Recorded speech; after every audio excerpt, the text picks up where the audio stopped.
Board of Education meeting. Can I have a motion to open the meeting, please? Can I get a second? All in favor? Aye. I realize I don't have my statement in front of me, but can I have a motion to move into exec? Can I get a second? All in favor? Aye. So the Hendrick-Hudson School Board will go into executive session for the purpose of collective negotiations. And we will be back in the public session at approximately 7 p.m. Good evening. Tonight is Wednesday, June 8th, and this is the Hendrick-Hudson School Board of Education meeting. Can we please rise for the Pledge of Allegiance? Pledge allegiance to the flag of the United States of America and to the republic for which it stands, one nation, under God, indivisible, with liberty and justice for all. Thank you.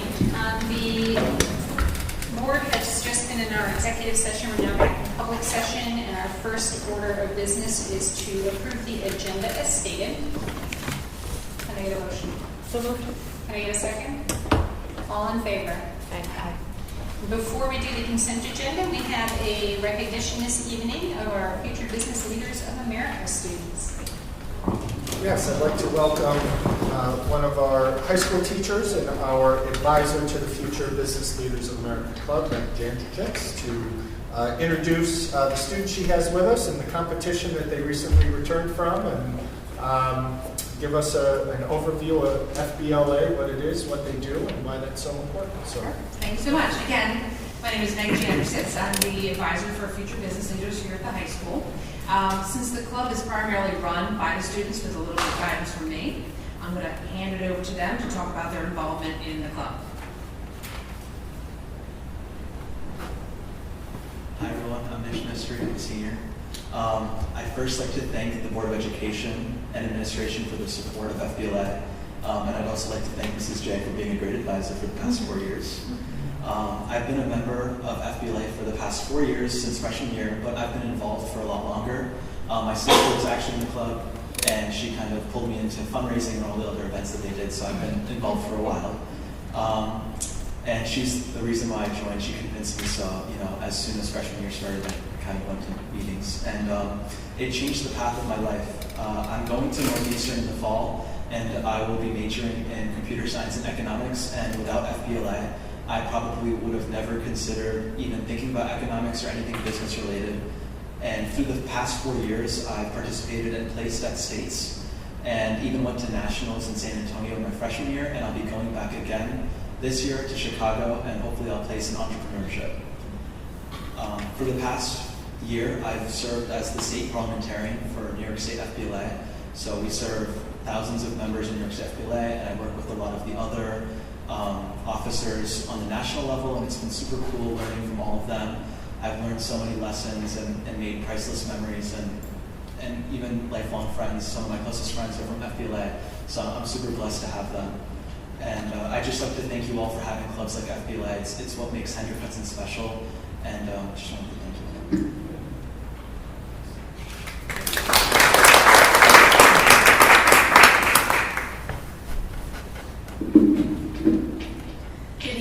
My name is Logan Kugelman, and I'm a junior. I've been a member of FBLA since freshman year. I began competing last year in the COVID year and have since continued to the State Leadership Conference in April. Each year, I've also participated in Philbus, our food drive. FBLA is also responsible for helping with the back-to-school night this school runs. Competing behind the screen was definitely less nerve-wracking than competing in front of judges this year. And when doing the conference over the screen, I competed in 3 events and placed in each one. At SLC a few months ago, Kayla and I competed in 3 joint events and placed in 2 of them, business ethics and publication design, which were invited to nationals for. Doing a competition at home was a lot less enjoyable than the competition out. It felt more like a school presentation or project when doing it at home. When in person, it was a lot more enjoyable, and it felt like you were doing a presentation but also having fun. Competitors were able to network by meeting one another and collaborate by giving each other tips. FBLA offers so many great opportunities to students by giving them chances to grow as presenters and young adults. Thank you, Board of Education.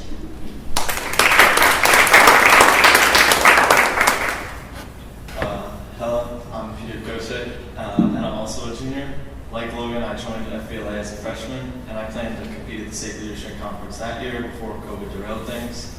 Fortunately, we've had SLC the last 2 years, and I couldn't be more grateful because SLC provides me with opportunities to network and to be introduced to a business atmosphere and learn about subjects that I might be interested in going forward, like sports and entertainment management, which I competed in.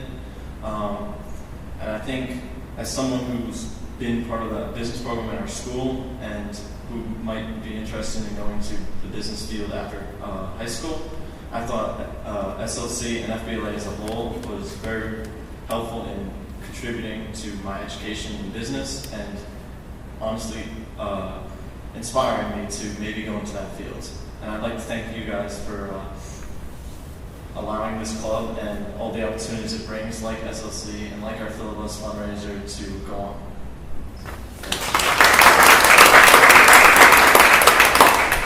Hello, my name is Kayla Cohen, and I'm also a junior. This was my first year of FBLA, and I couldn't be happier that I joined it. So during my time this year, I took up some of the many opportunities that FBLA has to offer, including the State Leadership Conference this past April.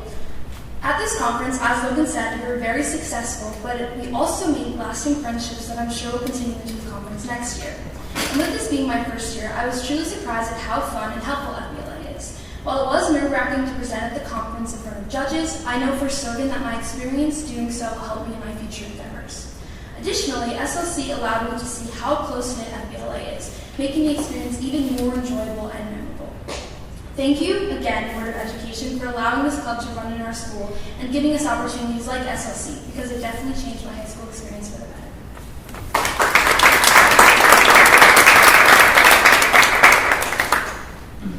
So 4 people went to the State Leadership Conference in Rochester. 4 people came home with 2 awards each. It was a fantastic event. I was so proud of them all. And, again, thank you for just letting this happen and letting the kids shine. Anyone have any questions? All right, thank you very much and have a good night. Congratulations to all of you. It sounds like you're getting some really excellent connections and experiences. That brings us to our consent agenda. You guys are welcome to stay if you would like. Already. So that brings us to our consent agenda. Would anybody like to pull anything from the consent agenda this evening? All right, can I get a motion to approve the consent agenda, please? Can I get a second? All in favor? Any abstentions? Thank you. So there was one item that had been removed from the consent agenda, which is a donation. It's a donation for an exercise bike for the Blue Mountain Middle School. The district has received a donation in the amount of $559.20 from the Blue Mountain Middle School PTA for an exercise bike for the fitness club students and the students in the PE classes in the Blue Mountain Middle School. Thank you very much to the middle school PTA. You guys have done a great job fundraising this year, and I love these creative donations that we're getting for the middle school. Thank you. Can I get a motion to approve this item from the agenda? So can I get a second? All in favor? Thank you. All right, superintendent's report. Yeah, 2 brief updates before I turn it over to our team. Follow up from our meeting last week. We had discussed some opportunities, perhaps, with our municipalities for a cell phone tower in our school district. And in fact, there has been quite a bit of discussion regarding cell phone towers. The town of Cortland did petition Westchester County, who is considering putting up a 180-foot emergency communication tower to allow outside cell phone companies to use that tower to also transmit to improve their signal. So that is a petition that the town of Cortland has sent to the county executive. We also sent a letter of support for the exact same reason to the county executive. And in conversations I had today with the town of Cortland, there apparently is a business developer who is or a developer who is interested in putting up a cell phone tower within our school district, and they are working with the town to go through the approval process and understand what those demands are and what the timeline is. And the town has indicated that they will have a public hearing on that matter either in August or September. So if we can't partner with the county to improve our cell phone signal, certainly the town is evaluating other opportunities to do so. And once that date for the hearing has been set, we'll make sure we share that with our community as well. The location of either tower will drastically improve cell phone communications on the northeast side of our district, so that's basically Blue Mountain Middle School and Furnace Woods. It also will improve some dead zones on 9A, and will also improve cell phone signal down toward the river, particularly at Buchanan for Plank Elementary School, and for those who live off of or in that neighborhood as well. So the proposal for the location of the towers will meet many of the iffy cell phone signal issues that we have in our district. So once we hear back from the county, we will let you know, and if the town is going forward with this proposal, part of their process is to have a public hearing, and we'll make sure that our community knows about that and the timeline and what the potentiality is of that happening. With that update, we talked last week about the potential of having an additional school resource officer next year. As I reported last week, we had been talking to the county police about that, and they have agreed, or they have confirmed for us, that if we choose to have an additional resource officer next year, that position would be able to be easily staffed from the county police, and that they are going to send documentation for the board to consider at next Tuesday's meeting to amend the current contract. It was 4 years ago that the school district entered into a 5-year agreement with Westchester County for a school resource officer. We can amend that contract for 1 more year to include an additional school resource officer. So we're in deliberations with the county, and if that paperwork comes to us in a timely manner, we'll present it next week at the board for your consideration. Any questions on those topics before I turn it over to Lisa and Margaret? Okay, Margaret, do you want to give a quick update first, and then Lisa? Good evening, everyone. I'll focus my update on the UPK program. So we did pull the lottery a week ago, Friday, and parents have been informed if they were accepted into the Frank G program or our collaborator, a Rising Star, which is on Scenic Drive down in Croton, right at the end of the district. There is a wait list, not a large one, but a wait list nonetheless, and I have been speaking with parents who are on the wait list to try to explain the process, if there are any next steps. It is unlikely that there would be any openings in the district program, but there may be openings in the collaborators program going forward, so we will keep everybody informed. Next steps with our expectant parents is to provide them with a link to registration, and they'll follow the same registration process that anyone coming in K-12 would. That means online, proof of residency, etc. And then working with Dr. Kramer, who's here this evening, Jim Fever and Tammy Manuel, who are the 2 UPK teachers, to set up a screening before we close at the end of June. We will screen all children in our district program, as well as the children going to the collaborator. We will keep them informed of what we've learned, etc. And we're looking forward to finalizing our decision about curriculum and materials. So that's where we are. Any questions?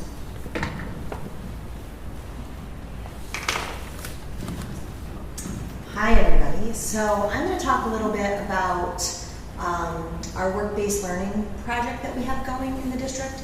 We've started it at our high school. A couple years ago, our kids have been going to Avellino's. They've been going into the library at the Hen Free Library. They've been doing some things around the school, but we're now formalizing it. So I met with our transition coordinator, work-based learning coordinator this morning, and we have secured places at Old Navy.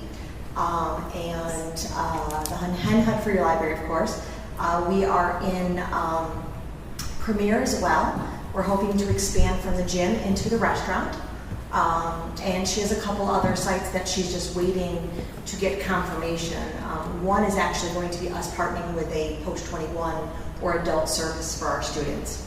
That is happening for our special education students, but I'm also working with Deb Cardenas at high school, our 9th grade counselor, who is beginning to start the CDOS process and putting the bones of the program together. What does it look like? So she's working with our state representative and meeting with him, and then she'll go out and look at other districts, and then we'll come together as a team at the high school to start a CDOS program, which is your credential for work-based stuff that we would send kids to BOCES for, but we're hoping to develop a program in-house. So we do have next year on slate, we do have my office currently takes students to do some work in our office. They do some shredding, some copying, some packets. The high school custodians are taking students on, and they're working with them within the school. The kids are doing copying right now. They used to go to Frank G. and Furnace Woods and do work before COVID, so we're hoping to get back to that. So that's exciting news for us, and it's something that I know that is also in the strategic plan, but we got way ahead of it because we've been doing it for a couple of years. We're just going to really codify it over the next few years for all students to have the ability.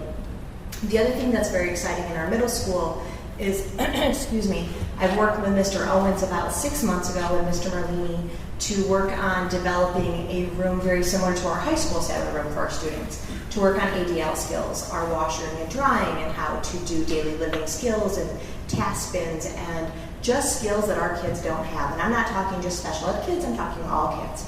So Mrs. Donahue is getting a new classroom next year. It's going to be, we're doing a lot of construction in there, and we're putting some new appliances in there. So she will start the process with her classroom, and hopefully Ms. Jack and Antonio from the 4-5 at Furnace Woods will come up and bring her students. But eventually I'm hoping that Mrs. Donahue will work with a lot of the middle school staff to do some ADLs and work on some life skills with all kids. So that's exciting news that we're starting, and we're a little bit ahead of the strategic plan, but again, we've been working on this for many months, or several years actually.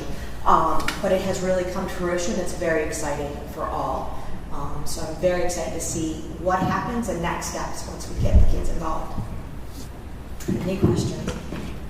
Can you just tell the public what CDOS stands for?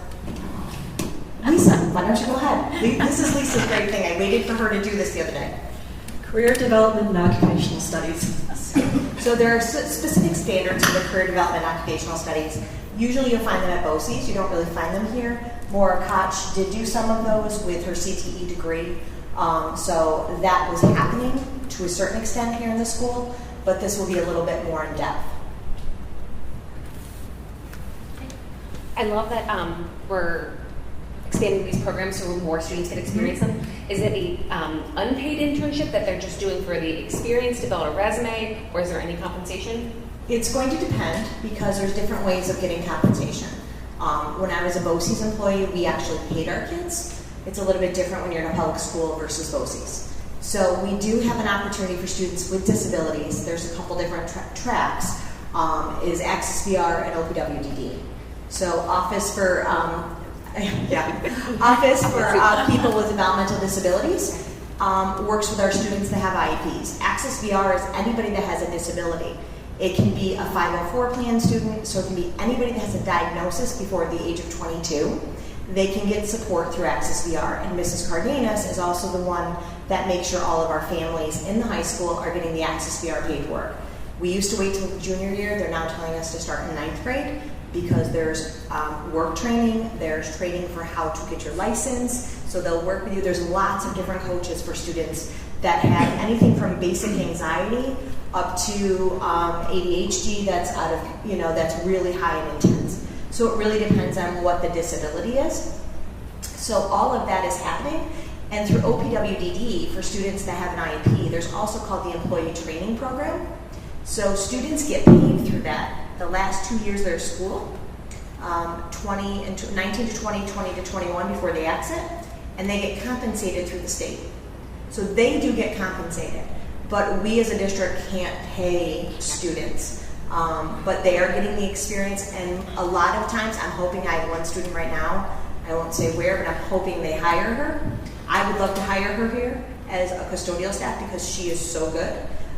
But these are the things that we're doing, is making sure they get into jobs. Old Navy will, about 80% of the time, will hire our students. When I was with BOCES, they'll come in and they will train our students. They will do a lot of PD fun exercises, but they'll also hire our students at the end if they're really extreme, amazing workers. Thank you. Mm-hmm. Anything else?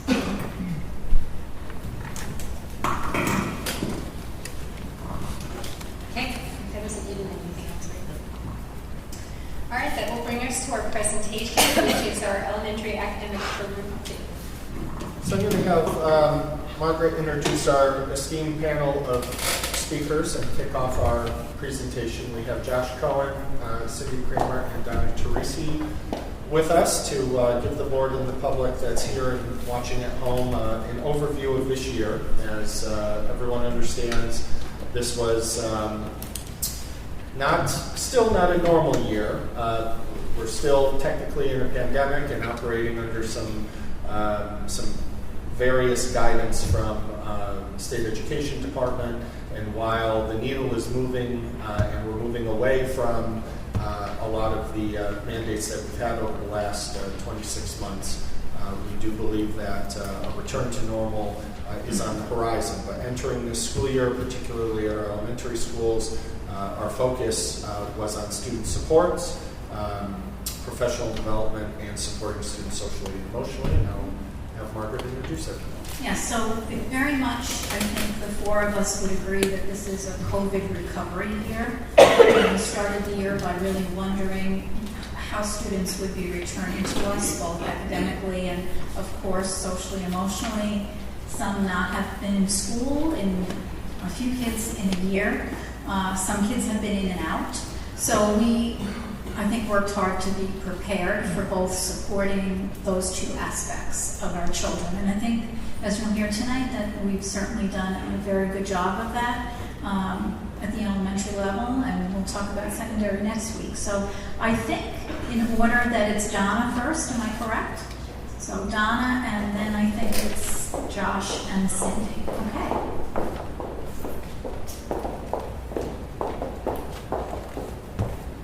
Good evening, everyone. For those that don't know me, I'm Donna Teresi. I'm the principal of Frankie Lindsay Elementary School. So one of the biggest aspects of everything is we look at the data that's in front of us. And we were concerned because the K-1 students really didn't have the true experience that they needed. So with Margaret and our team, we actually looked at all the data and we said, where would we target a program where we can give some more academic services than we normally wouldn't give it, and that was targeted into the 2-3. So he has my slides. I'm not a slide reader, I'm more of a slide explainer. And so with the Bridge program, this targeted 2nd and 3rd grades. Now normally academic intervention services are given to students that need support in ELA, math, and writing. But normally it's 35 to 40 minutes, and we felt these students needed a lot more than the 35 to 40 minutes.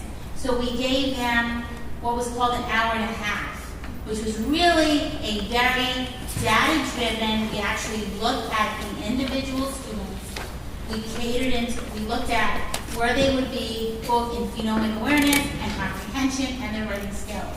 So if you go to the Bridge program in 2-3, you'll actually see 20 minutes of real good Wilson, PAF, LLI, all of those different things that the reading teacher specializes in, and then moving into comprehension and writing. And she piggybacked the teacher. Now, are they losing time in the class? I know that's always a concern. No, they are not. At that time, the teacher in the classroom is working on ELA, math, and reading, and they are getting a smaller group in the classroom. So no one was losing out on social studies, science, or anything that they needed to make up. In some ways, TC units, sometimes they would introduce the writing in a smaller group and break it down for them a little bit more. I have seen children going from very low A, B's in Fontes and Pinnell, now going to H's and I's. So they were K1 coming in, and now really moving to 2-3. This is a wonderful program. I'm familiar with it more in a K-1 for an early intervention piece, but really we had to reach out to those students who really didn't get the true experience of a full-time kindergarten first grade. I think we were very successful. I wish I had the data for the end of the year, but unfortunately we're in the process of doing that. But I know it's going to be really, really wonderful. Am I trusting? Very good. Oh, did I forget something? So initially, Donna is absolutely correct. We targeted 2 and 3 because we looked at the data that we had coming into the year, and those were the kids who were way below level. And that was because they were first and second graders, and that's a really hard time to miss face-to-face instruction. So we worked collaboratively at Frank G and at BB where the greatest need was to build that. I will say that we actually added on in both schools at the upper grades. We added on one in Donna's building, a fifth, was it 4th or 5th? It was, I'm sorry, 5th grade. 5th grade, which we went in and did that in Josh's school, was it 4th grade? So in all cases we found, thankfully, very good success. We had great teachers that raised their hand to do this with us. And as my colleagues know, I am not an educator that believes in retention. And believe me, if you were reading educational literature in the past 2 or 3 years, there were some crazy suggestions. Like one very prominent writer said, oh, we should just leave everybody back a year. And, you know, I started to panic about what that was going to look like. So that's when we put our heads together and said, we need to do something to keep them in their grade level curriculum, but really provide them with a boost so that they're not being punished for a pandemic. And that's really what it comes down to. Nobody had the situation happen to them because they did something wrong. We had to respond in a way that kept them with their peers and kept them in their grade level learning, but gave them the extra lift that they needed. So I want to thank everybody that did this, both the administrators that worked with me, the teachers that worked to staff the pullout, and the classroom teachers that gave up those students and worked collaboratively with the teacher doing the pullout. So thank you, everybody, because this has been a really good experience. And also we want to thank the RTI, now known as MTSS. I'm going to write a book when I retire in accidents. And let me tell you something. This was a 4 to 6 week delve into data with this team so that we can actually look where these students were and change the direction we were going to. And I think by doing this, we avoided what could have been a lot of classifications. I have a question real quick. Yes, sir. So is there any, with this success, I would love to see the data once you guys have it available, but it sounds like it's been a successful program. Is there any plans to continue it for future years? Yeah, we have been talking with Barna, who's been very supportive about it, so we are looking at it. Again, once the data comes in, we'll be able to see what teachers will be targeted to work with those students and how we're going to move forward. Thank you. Thank you. And I will say that I actually stole the idea for the framework from my colleague in PPS because the ICT skills program is intended to do almost the same thing. So I really looked at the success that we were having since we put that in place and said, what if we tried this with gen ed students? Would we have the kind of results that we were hoping for? And by and large, we did. I won't say across the board 100%. Nothing is ever 100%. We are looking at it again for next year. We already looked at some of the data that we have to identify where we see opportunities for that in terms of grade levels. And then the teachers who've done it, with the exception of one who is now moving into a different position for us, are all very excited about the opportunity to do it again. They also felt that their kids moved faster. So that was a good thing. So I'm going to ask Josh Cohen to come up next and talk a little bit about the professional learning at the elementary schools this year and actually several years. And just real quick, Josh, as a segue, just a reminder to everyone who's here, our benchmarking data system is to identify student progress and student growth over time. We used to rely on the New York State assessments in grades 3 through 8. And they weren't the best indicator. The state was very late in giving us data. In fact, we would receive student achievement data in November or December of the following year after we've already begun the next grade level. Then around 2014-15, when the Common Core Learning Standards came out, and there was a big push, really, that began by parents in New York State, was the opt-out movement, where parents were no longer going to subject their children in grades 3 through 8 to hours and hours of testing in ELA and math, and hours meaning 4 hours at a clip. And what ended up happening, one of the consequences of that was that the state continued with its testing regimen, so we were continuing to test students who showed up. And the sample size dwindled to such a degree that those results were proven to be statistically insignificant. So not only did we have data that was coming late, now we had bad data to usually make these sort of decisions about. So like many school districts, we identified local assessments, we call them benchmarks, and that's exactly what Donna had mentioned, is that we're doing our year-end benchmarks. And to your question, Allie, is to look at the data. We're about a week away from finishing that benchmark, where we can then show and chart growth over time, or to students that struggle, be able to build some programs and opportunities over the summer so when they come back in September. But that was a burden that was placed on school districts to create its own assessment protocol, because we couldn't rely on the state to do that anymore. So something that's forever is professional learning. And in addition to the benchmark data that we do at various points during the year, there's lots of other data that administrators gather. You visit the classroom, you see what the instruction looks like. We meet with grade level leaders and teams to see what things need to be worked on. So we've had a variety of consultants working around Readers and Writers Workshop for years, and this is kind of the final year as we segue towards building capacity of our own teacher leaders. So there's been meetings with grade level teams. There's been one-on-one coaching sessions where a consultant might watch a teacher teach and then give them feedback for the next visit. They might work on mentor texts. How are the classroom libraries? What are some pedagogical moves that could be made? Some common language that could be used. So that's been great. But again, we are nearing a time where we're going to have that teacher sustain this learning. So I think Dr. Weller has shared before some of the ideas for that. Other things that are happening, our teachers meet regularly with each other in the building and as once a month or so across the 3 schools to talk about curriculum, data, look at student work, and a variety of other related topics. So that will continue again forever. They work with BOCES and Hudson River Teaching Center to identify learning needs and various opportunities.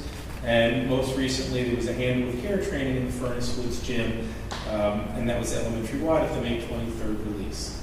So those are some things that I wanted to highlight. What is handled with care training? I'm sorry.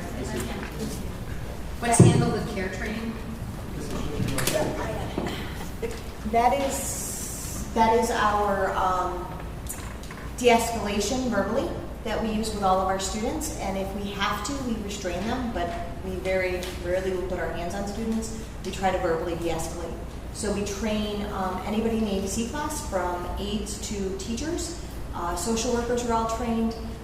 Then we have trained the trainers. So in June, we will train high school staff, and middle school, secondary will have it, and then it will be a train the trainers. We bring an outside company in, and we have about a dozen trainers. So anytime that we need a training in the school, we have people that can train our own people. So it's really to keep everybody safe if we ever need it, but it's more about the verbal de-escalation. Sounds like good training for everybody. Yes. So before we move right on to the next section, I'll just footnote, Josh, we are working right now with HHEA to develop teacher leadership positions in both ELA and math as a way of sustaining the amazing work we've done. Probably 6 years of it with both reading and writing. And I actually met with the grade level leaders last night to talk about how we should plan professional learning to support the new Words Their Way program that I think you heard Nikki and Jen talk about a week ago. Was it only a week ago? Yes. Okay. So next up, last but not least, Dr. Kramer is going to talk a little bit about social emotional learning in this post-COVID year. Thanks, Margaret. Good evening, everyone. It's a pleasure to be here tonight. So as you can see on the slide, we have a mental health team with members in each of our school buildings. We have social workers, school counselors, school psychologists, and of course our school nurse. Some of those staff are shared between buildings. Right now we have, I believe, full-time counselors in each of the elementary schools, and then the other staff members are shared. Is that true? Not sure? Sorry. Some of the elementary schools have full-time counselors. I think there's a full-time social worker psychologist. That's what I meant, social worker. Sorry, thanks, Lisa. Full-time social workers. And also, the classroom teachers are listed because although they may not have the same formal training as the rest of the mental health team, they're often the first line of defense. They're the ones that might notice that a child's not quite themselves. They're the one the child might go to if they're having a problem and they need somebody to talk to. And then they would consult with the rest of the team as needed. So they are important members of that SEL team as well. Next slide. Some of the types of support that are provided, we have whole class lessons, of course our second step program, which I'll talk about in a moment. And the counselors also push in to do bully prevention. They do personal safety lessons with every class, and then other topics as needed. Oftentimes there'll be a situation that will arise in a classroom or on a grade level, and I'll talk to the counselor about addressing that with the group so that it can be handled and addressed. It might be a problem-solving issue on the playground. It could be something related to bullying, whatever the case may be. So they're always available to push in and do lessons as well. Small group lessons take place with the counselors and sometimes with the social workers, and those are usually focused on a specific area of need, such as social skills or a death in the family, a group of children who might be experiencing divorce or some type of trauma. And then individual support as needed, and that would be in consultant with the classroom teacher and also with the family to make sure we're targeting what the students need. Our second step program is, you're probably familiar with that, that's been in place for a few years now at the elementary level, and that's our social emotional curriculum that the classroom teachers implement on a regular basis. They do weekly lessons on different topics. We talk about skills for learning, which focuses on focusing and attention and listening, self-talk, being assertive. Those are kind of the main components of that. We teach kids how to calm down when they're experiencing strong or big feelings. We teach them about empathy and sympathizing with others and having empathy for how others are feeling and what they're doing, and also problem-solving skills so that they have the tools to solve these things themselves as they get older. In addition to the weekly lessons, there's daily reinforcement that happens in every classroom and throughout the buildings. It's woven into our PBIS systems. I know in my morning announcements I reinforce these things every week to just let the kids know that we're all on the same page and we're all using the same language and the same information. And then the counselor who does the class lessons, which I mentioned previously, the anti-bullying and the personal safety, both are part of the second step program. This year, we've been getting back to normal, and that's been important to the social emotional health of our students and our staff and our families. So as you know, masks became optional mid-year, which has been wonderful. Teachers have been able to return to small group work more easily, and kids have been able to push their desks together and work together more easily. We've opened up the schools, so we're having in-person assemblies. We have concerts this week and next week at the buildings. Field trips are starting up again, and parent volunteers are coming in. We had a kindergarten class today at Furnace Woods who had parents in for a writing celebration and a class tea. And the school fairs have all been happening, so getting back to normal, and hopefully the kids are feeling that emotionally as well. Of course, as we're transitioning the Princeton plan, there is a social and emotional component to that as well. And as you know, we've had many events and activities taking place that are aimed at supporting the children in that realm. So we've had to meet the principals, we've had building tours, the Pen Pal initiative, which many classes are still communicating with each other across the buildings. We have grade level field days next week. So each grade level band is going to travel to their new school for a couple of hours on Tuesday, and the phys ed teachers are planning some fun activities for them, and they'll have lunch with their friends from the other schools. We will have August meet and greets so that the kids can see their new school and meet their classroom teacher before the school year begins. And we're finalizing our plans for our new PBIS acronym, which will make sure that all the elementary schools are on the same page with regards to positive behavior supports and behavior throughout the buildings. And the counselors have been supporting this as needed, the social workers as well, so that, if a child's having anxiety about the transition or they're not sure about something, they step in and they support the classroom teachers in addressing those needs. That's it. Any questions? All right. Thank you. Thank you. I want to thank all of the elementary principals for coming in this evening. It's been an incredibly trying 3 years. So thank you for all of your hard work and for joining us this evening.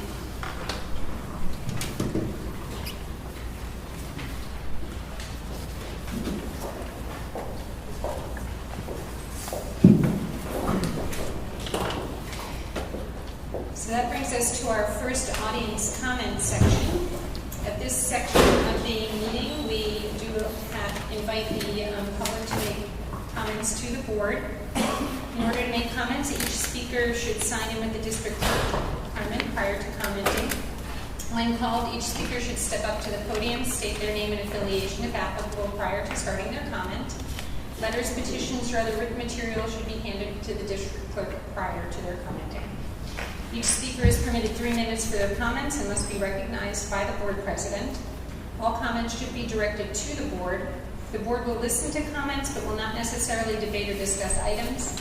Operational matters will be directed to school administrators who are handling. The board is not permitted to address personnel or individual student matters in open session. And the board may limit repetitive comments in order to give time to others wishing to speak as well as to maintain meeting efficiency. The board expects comments to be made without interference from the audience and in a civil manner. Thank you. Carmen, are there any speakers this evening? We have one speaker. Originally, it was going to be a non-agenda item, Mrs. Sinks, regarding school safety. But since Joe did touch on that, that's fine. Is that fine? She come Yeah, here sure. now.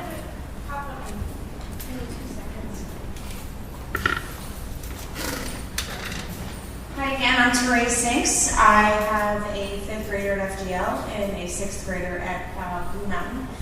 I just wanted to thank you for listening last week. I appreciate your consideration, and I implore the community out there watching to make your support of this initiative for an additional SRO for this district heard to the Board of Ed members. It's very important to me and to a lot of parents that I've been speaking with, and I would imagine our staff as well. So I appreciate the efforts behind it, and thank you for listening to the community. Thank you. Thank you, Ms. Singh. Any other speakers? That was it, right? Gotcha. Okay.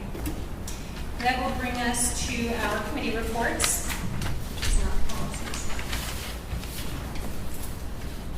If there are no committee reports, then we will go to our policy readings, which is basically what the policy committee has been doing. And so we'll introduce those. So tonight we have policy number 0100, which is the second reading tonight. Last week we had the first reading of it. So do I need to begin reading it again? I think we did it right. Yeah, we started reading. So this is the non-discrimination equal opportunity policy. The Board of Education, its officers, and employees will not discriminate in its programs and activities on the basis of legally protected classes, such as, but not limited to... Move to waive reading? Further reading? So this policy was presented last week. You guys had a week to look it over. Are there any questions? So if we are ready to vote on this policy, can I get a motion to approve this policy as written? Second. All in favor? Aye. Thank you. The next policy we're going to be discussing tonight is Sorry. All of the other policies that we're reading tonight are first readings, so we'll be revisiting those again next week. Thank you, Carol. So yeah, this next one is 0101, and it's gender-neutral single occupancy bathrooms. A policy for that. All single occupancy Move bathrooms. to waive further reading of policy 0101. Thank you. So this particular policy would make it so that there is signage that that designates any single occupancy bathroom, so a bathroom that's just for one person, would be considered gender neutral. So anyone could use it who needs to use that particular bathroom. And there's specific signage that the State Education Department is recommending we use for those areas to designate them that way, and they also are telling us we need to have this policy. So that's why it's on our report. Any questions about that? What does the signage look like? There's a couple different options for it. Some of it just has like a male and a female type of person there, or it could just have a toilet on it. The word single occupancy. We don't have any bathrooms like that now. I believe we probably do. Yeah, I'm sure each building already has one. Just about making sure people know it's there. Correct. Yeah, the signage is proper. And uniform in all 5 school buildings. Uniform meaning that they are present in all 5 schools. Okay, got it. Thank you. The policy is new. Yeah, it's a new policy. It's a new policy, so we've had single occupancy bathrooms, but not a policy and, specific designations, etc. So are we required to have a certain number of these types of bathrooms, or is this purely just about signage, if you have them? So we could hypothetically have none of these and be in compliance. Hypothetically, but we don't, correct. Okay. We do have them, so now. If you have them, you need to have signage. We identify them, and we identify them through signage. Okay. Back to what the signs might look like. If we go, is there a place that we could go on the state education website and look at what the proposed sign? Okay. Yeah. So that's what we can all do before we approve it next week. Well, that's something Before that we go. Anthony would do through Buildings and Grounds. We have a vendor that we work with for signage that are pre-approved state contract to make sure. But are there mock-ups online, do you think, that we could get an idea of what they might look like? Oh, I can find out. Yeah. Okay. I just would be curious. Thanks. Okay. Move on. All right, so the next policy that we're going to be doing a first reading on is policy 0110. It's on sexual harassment. Sexual harassment is against federal and state law. The board is committed Move to to further reading. So this particular one has been kind of really quite drastically altered. I mean, some of the wording in it is similar, but they've added 2 subsections to it. We now have 0110, which is the introduction to it and explains what it is. And then there's part 1, which is point 1, which is sexual harassment of students. And then a very similar kind of companion to that is the 0110.2, which is sexual harassment of employees. And they follow similar outlines for both of them, that they are more specific towards the students versus the employees. And this, again, is one that is required that we review and adopt these changes to it. Most of the changes, again, like the 0100 that we talked about last week, have to do with new laws and things that have been passed prohibiting discrimination against people because of racial traits or other sexual identity, and they get a little bit more explicit than the original ones did as to what those protected classes of people are. Are there any questions about it? Yeah, Alexis. So my questions come from being a new board member, so forgive me. Is it typical that at this time of year the state passes through new policy changes just because there's a whole bunch of these at once? I'm curious. No, these are usually sprinkled throughout the year, but we had a lot of other things we were concentrating on, so we sort of left them for the end of the year when the agenda was later. Okay. And then my other question is, if this is something that has, well, first off, who, because I'm not on policy committee, who writes all of this? Is this what we're given from NYSBA or? Okay. So NYSBA gives us these recommended or required policies with the wording in them and notes in them as to like which specific things we need to look at or address and why they need to be looked at and addressed. And they also do all these references at the end with case law and also cross-referencing them to other policies that school districts have. So they come up with that template for us, along with these little gray boxes of notes for us to review and to look at as a policy committee. And so we went through those notes, we went through all of the recommendations, compared it to the original policy to see if we felt that we indeed should be accepting everything that they're recommending, and see if there were any changes or tweaks we wanted to make to it where we were allowed to make, where there were optional things that we could do.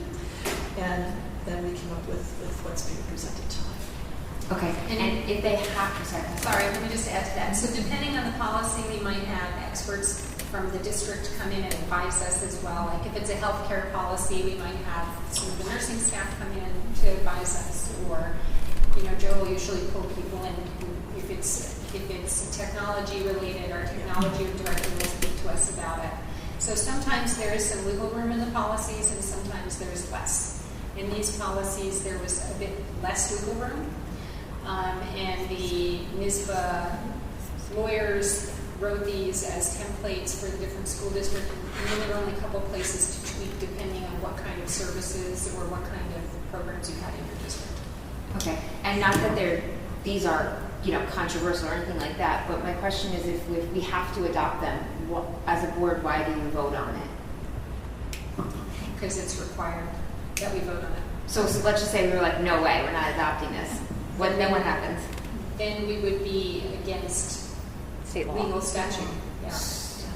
And then what would be the penalty? I don't know. I mean, I'm not against it. I'm asking just from an educational standpoint as a board member. It sounds like we have to vote yes, so there's, right? Okay, cool. Pretty much, yeah. Well, and tonight is just the first reading again, so we're going to revisit this next week and give everybody a chance to look at it a little bit more in depth, and for the public to take a look at it as well and see if there's anything that they'd like to have us look at. Also. As board members, that's one of the primary jobs of the board, is to set policy. But a lot of the other policies have much more input from the board and the community to customize it. Some of them are just legally required almost as is, like these, but the other ones have a lot of community input, how the community wants to see the policy. So it's not always just being passed down to us to approve as is. Okay. Thank you. Any other questions or comments about this one? All right, the next policy and the last one we're going to be discussing tonight is policy 0115. And it used to be called anti-bullying and harassment, and it is now called student harassment and bullying prevention and intervention. So we've had a name change on the title of it. Begin reading. The Board of Education is committed to providing educational and wait working for the environment. reading of policy 0115. So this one again is responding to laws that have been passed, to defining racial categories and other categories of people, and it goes through, you'll see on the second page there where it talks about race. This is in reaction to the Crown Act that was passed that talks about the traits historically associated with race, including but not limited to hair texture, protective hairstyles, not limited to braids, locks, and twists. So they go through and they specify protected classes of people. And then there's some, outlines of very specific actions that the district needs to be taking and will be taking when there's accusations of bullying and harassment to prevent it too. Any questions or comments about this one?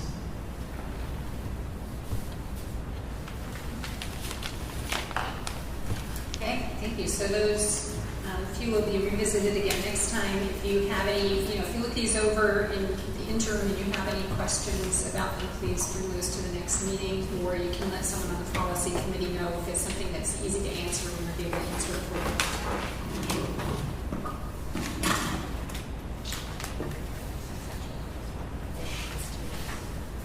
All right, that brings us to our board comments and new business section. which will then bring us to our second audience comment section on non-agenda items. The rules are the same as the prior. Oh, hold on. You said had a board comment. I went ahead too quickly. Sorry. It's okay. I didn't remember what it was. Last week we talked about the having a public hearing for the facilities committee with request to do the repair reserve reallocation of funds. So I was just wondering if we could follow up on that and if we knew anything more about when that might be. Yeah, the public hearing will take place before next week's board meeting. And so tomorrow, we already published the time and date in the local newspaper under legal notices. That's one of the mandates and expectations of the public hearing. We will also communicate it tomorrow, website, social media, all of those things. And just like our public forum for the vote, it will be here at 7 o'clock before we begin our board meeting on June 14th. Thank you. All right, so that will bring us to our audience comments on non-agenda section. Do we have any speakers this evening? We do. Okay. So that will bring us to the end of our meeting. We do have a meeting not 1 week from tonight. We have another meeting next week. We have moved it to the 14th, Tuesday, due to some conflicts on Wednesday. Next week will also be the retirement celebration, so a joyous and sad occasion. It's a little bittersweet. And also public hearing. So we'll be setting a specific time for the hearing so that it won't conflict with the other events that are happening. And that is it. Yes. Okay. So I need a motion to close the meeting, please. Motion. Second. All in favor? Aye. Thank you very much. We'll see you next week on June 14th.